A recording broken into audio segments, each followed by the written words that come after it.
Salam sejahtera bagi saudara sekalian dimanapun berada.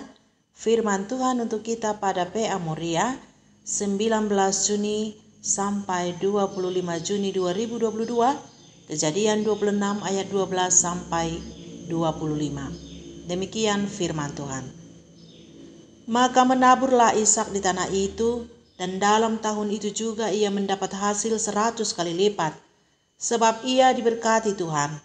Dan orang itu menjadi kaya, bahkan kian lama kian kaya, sehingga ia menjadi sangat kaya. Ia mempunyai kumpulan kambing domba dan lembu sapi, serta banyak anak buah, sehingga orang Filistin itu cemburu kepadanya. Segala sumur yang digali dalam zaman Abraham ayahnya, oleh hamba-hamba ayahnya itu, telah ditutup oleh orang Filistin dan ditimbun dengan tanah. Lalu kata Abimelek kepada Ishak, "Pergilah dari tengah-tengah kami, sebab engkau telah menjadi jauh lebih berkuasa daripada kami."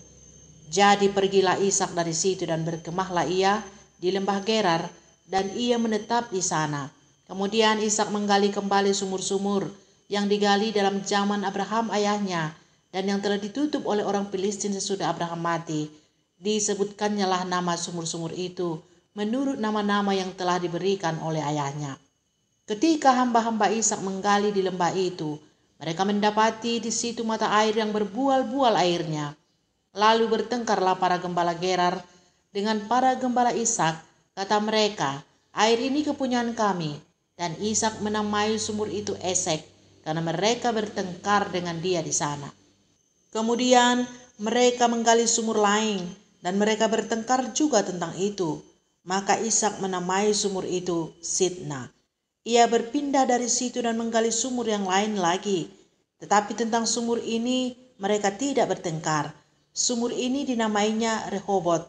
Dan ia berkata, "Sekarang Tuhan telah memberikan kelonggaran kepada kita, sehingga kita dapat beranak cucu di negeri ini." Dari situ ia pergi ke Beersheba. Lalu pada malam itu Tuhan menampakkan diri kepadanya serta berfirman, "Akulah Allah ayahmu Abraham. Janganlah takut, sebab aku menyertai engkau. Aku akan memberkati engkau dan membuat banyak keturunanmu karena Abraham, hambaku itu."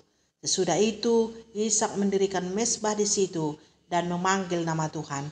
Ia memasang kemahnya di situ, lalu hamba-hambanya menggali sumur di situ.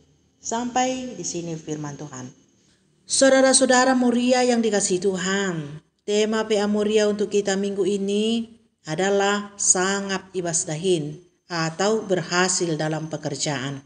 Berhasil dalam pekerjaan adalah impian setiap orang. Bahkan gereja masa kini pun ikut berpartisipasi supaya umatnya berhasil dalam pekerjaannya, seperti membuat seminar-seminar dan pelatihan-pelatihan untuk peningkatan ekonomi atau inovasi bidang ekonomi seperti harapan PA Moria saat ini.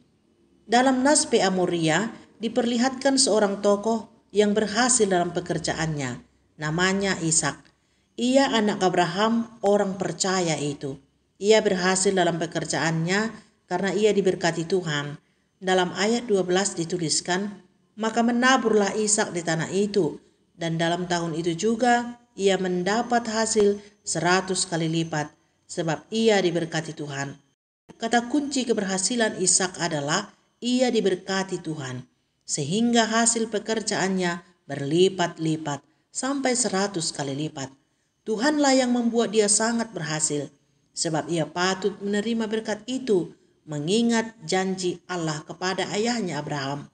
Dalam ayat 24 dituliskan, "Lalu pada malam itu Tuhan menampakkan diri kepadanya serta berfirman, 'Akulah Allah ayahmu Abraham. Janganlah takut, sebab aku menyertai engkau.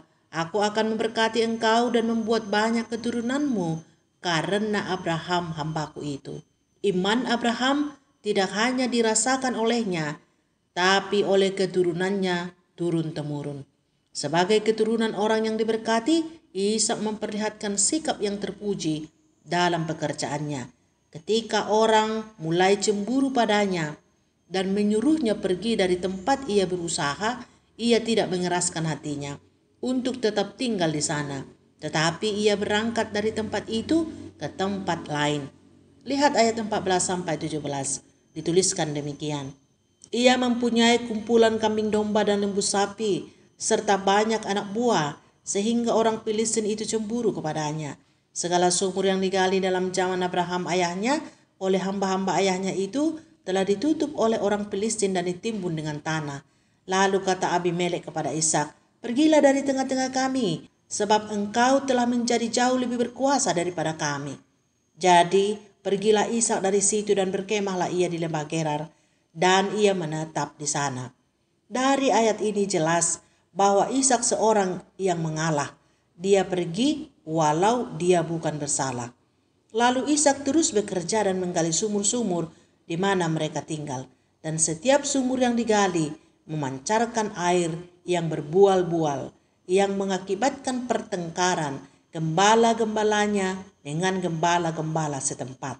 Ayat 19 sampai 23 dituliskan demikian. Ketika hamba-hamba Ishak menggali di lembah itu, mereka mendapati di situ mata air yang berbual-bual airnya. Lalu bertengkarlah para gembala Gerar dengan para gembala Ishak. Kata mereka, "Air ini kepunyaan kami." Dan Ishak menamai sumur itu Esek, karena mereka bertengkar dengan dia di sana. Kemudian mereka menggali sumur lain, dan mereka bertengkar juga tentang itu. Maka Ishak menamai sumur itu Sitna.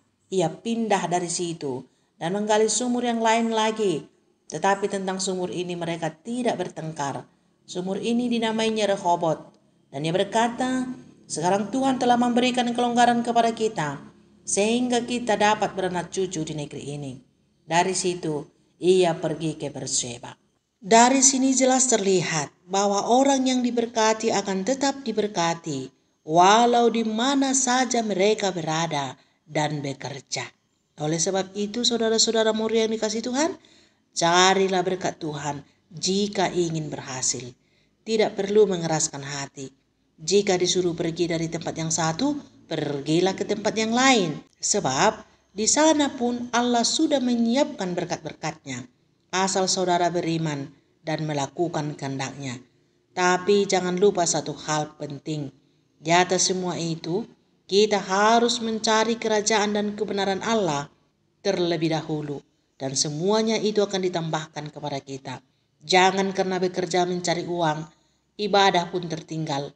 PA Moria pun tak sempat. PJJ pun tidak lagi diikuti. Jika demikian yang terjadi, saudara adalah orang yang paling malang di dunia ini. Seperti yang pernah dikatakan Rasul Paulus kepada jemaat-jemaat yang hanya memikirkan perkara-perkara dunia. Selamat bekerja. Tuhan akan memberkati setiap orang percaya. Amin.